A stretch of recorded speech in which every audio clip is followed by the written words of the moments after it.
Hello dear listeners, today I'm going to talk about a remedy called sulfur. Sulfur is one of the most prescribed remedy in homeopathy practice. I would say it's an overprescribed remedy and sometimes an underprescribed remedy as well. It's a polycrus remedy and has almost 70 to 80,000 rubrics in repertory. So no way you can skip sulfur in any case. Probably I will make this video in two parts because it's difficult to cover sulfur in one small video. In second video, I will share the relationship of sulfur with some other remedies or those remedies which look like sulfur. In today's talk, I will try to explain my experience in relation with sulfur and how I understood this beautiful remedy. Keep in mind, sulfur has thousands of rubric, so do not expect that I will go through all of its symptoms or characters, but I will try to explain its essence, which will make it easier for my listener to use this remedy in practice. Sulfur belongs to a third series of a periodic table, and it's an anti-psoric remedy. That is why some homeopaths prescribe sulfur in almost all cases of skin disorders, which is totally wrong. Sulfur has its own symptoms, and if you prescribe on the basis of its symptom, then it works great. Otherwise, you mostly get very severe aggravation from this remedy. There is a way to reduce aggravation. I have made a separate video about this topic. Please check my YouTube channel to watch that video. In short, in cases of aggravation, I mostly try a further diluting method, which mostly reduce the aggravation. Now, let's talk about the sulfur personality. I always says that sulfur is a remedy for an inflated ego or personality. Like I have explained in my last video about phosphorus, in phosphorus we have seen that they feel they are different, but sulfur patient goes one step further. You can see this exaggeration of self and ego. That's why we see in sulfur they perceive their smell as a nice perfume and their old clothes look beautiful to them. And they think their foolish philosophy is like a new discovery or scientific research. I remember once a homeopath told me that he is an author, and I asked him which book he had written so far, and he replied that he hasn't published any book yet, but he's planning to write 70 books. And according to him, he has started writing 70 books all at once. So this kind of foolish and theorizing talk you can see in sulfur patients. This doesn't mean that all sulfur patients talk foolish. No, never. A lot of sulfur patients are real philosophers and thinker, and they go really deep into their philosophy. Same with the smell issues. Not all sulfur patients are smelly or dirty looking. I remember a case of a young lady. She came to my practice. She was wearing a bright, colorful dress and had a proper professional look with the makeup. She was tall and overweight and loquacious. Her main complaint was excessive smelly sweating. She feels embarrassed because of this in job environment. She must use a lot of perfumes and makeups to hide her insecurity or hide her this smell. She was very open about her bad smell, and she was making a fun of her this smelly sweat. This bragging attitude make me think of sulfur instead of lachesis. In follow-up consult, she came without putting any makeup and perfume. She was wearing normal clothes, and this time she was quite serious in communication. She told me that her sweating and smell reduced dramatically. You know, this bragging or egotistic attitude is very prominent in sulfur patients in their day-to-day talks. I remember another case of mine. He was a homeopath student. He visited me to consult about his abdominal issues. During consult, he gave me the impression that he already know the remedy. He just consulted me to make sure he is right. On this attitude, and his abdominal symptom, I prescribe sulfur for him. Sulfur patient has this delusion of grandeur and the pride. And that's why almost all Materia Medicas and repertories mention this delusion. Old rags are beautiful. You can see this delusion common in these people. They have a very strong fear that they will not be recognized or appreciated. Inside, they believe they are beautiful, great, and the best scientists, and people around them should recognize them as they think about themselves. And when they are not recognized, then it's painful for them. So they try to prove themselves by expressing their nobility and views. So that's why whenever they sit in the group, they start talking about scientific research, philosophies to get that appreciation. And they have a feeling that they know much more than others. And you can see sulfur patients are overcritical people as well. They are the people who just sit and criticize others. You can see their egotistic behavior and anger get worse when they see that now they are going to fail, which is their biggest fear. They start philosophical talks to impress the group or the outer world. Because of their difficult and different attitude or behavior, they feel that they are different from everybody around them. They are odd one outs. They do not feel they fit into society.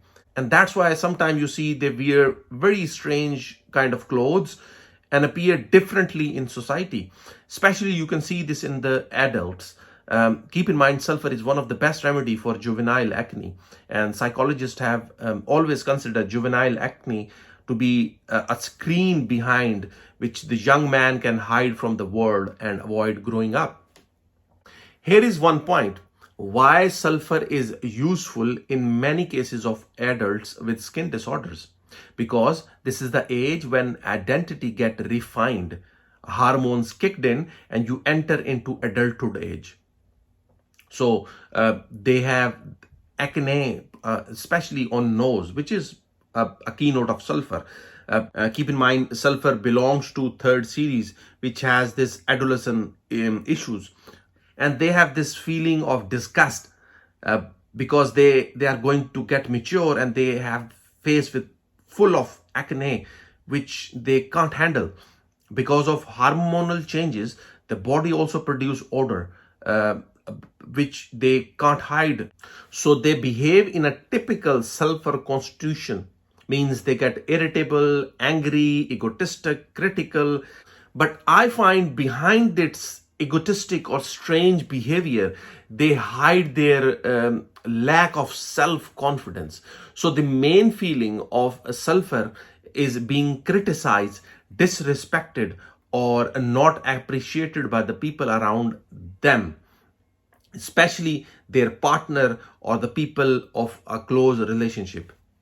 They think that others humiliate them and hurt their respect.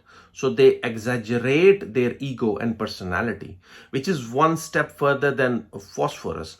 That's why sulfur patients become touchy and easily get scorned or angry. Another prominent feature which I have seen is its ability for the philosophy. Sulfur is a most famous remedy for those people who philosophize everything. They are philosophers and trying to go deeper in every aspect of life, and they are after searching for hidden truths. So we find sulfur as one of the only remedy under the fear of losing faith. So they go so deep into thoughts that they develop this fear of losing faith. In repertory, sulfur is the only remedy under this rubric, looking for the truth behind things. But not every sulfur patient is philosopher or thinker. They are also very practical type of people, over enthusiastic, very professional. You can call them a practical idealist. Like I have shared a case of a lady, she was totally practical and professional in her life approach. As I said earlier, that they just need recognition from others. They are selfish people. They study only because they think that one day people will recognize them. They like the company of others, but only to talk about their ideas so that people can recognize them as a great man. Otherwise, they will leave.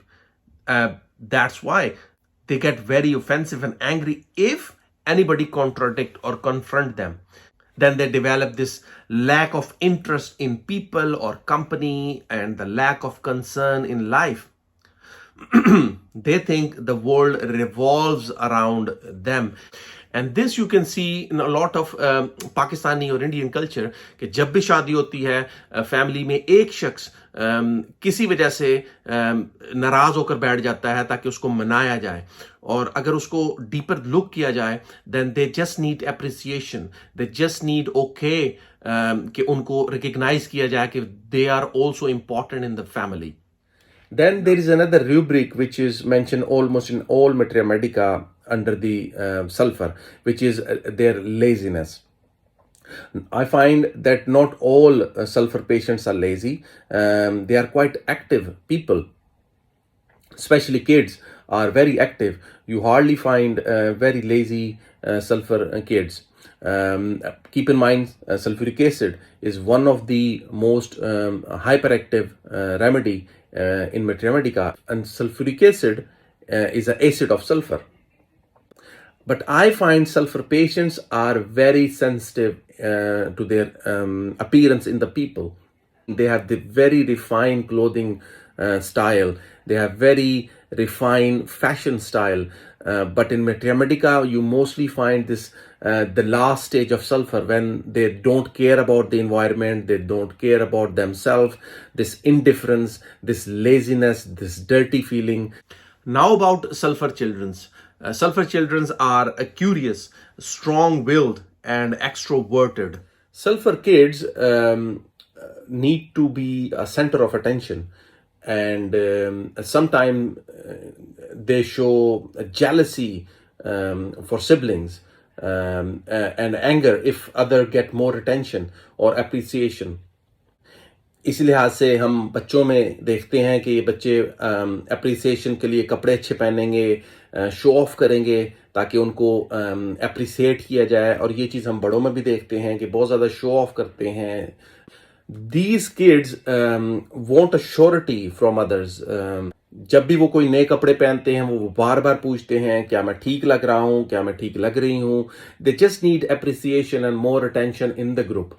Then there is another attitude of kids. Some kids hate taking bath, and this rubric you could also find in two other remedies, anti-psoric crudum and sorinum. They both have this aversion to bath. The arrogance that we see in sulfur adults can also be found in sulfur children as well. Sulfur boys are very mechanical and curious about figuring out how things work. If their temperament is good, they will be popular at school and become leaders. If their temperament is bad, they have this then behavior problem in school as well. Now about the condition in which sulfur is mostly prescribed.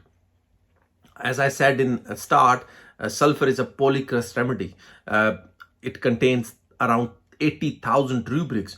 So basically, sulfur affects all organs and body-related symptoms. The only way to prescribe sulfur is to understand it properly. But sulfur is most famous for its affinity in skin-related issues. Sulfur is not only used in homeopathy for skin issues, but in Ayurveda, sulfur is also used in different way and compounds. Sulfur is also used as an intercurrent remedy. Sulfur often completes the action of the given remedy. So in this sense, sulfur is used as an intercurrent remedy. It also used as a complementary remedy and also as a main remedy. In next video, I will talk about sulfur and its relationship with other remedies. If you have any questions, you can email me, you can WhatsApp me. See you next time with another video. Bye.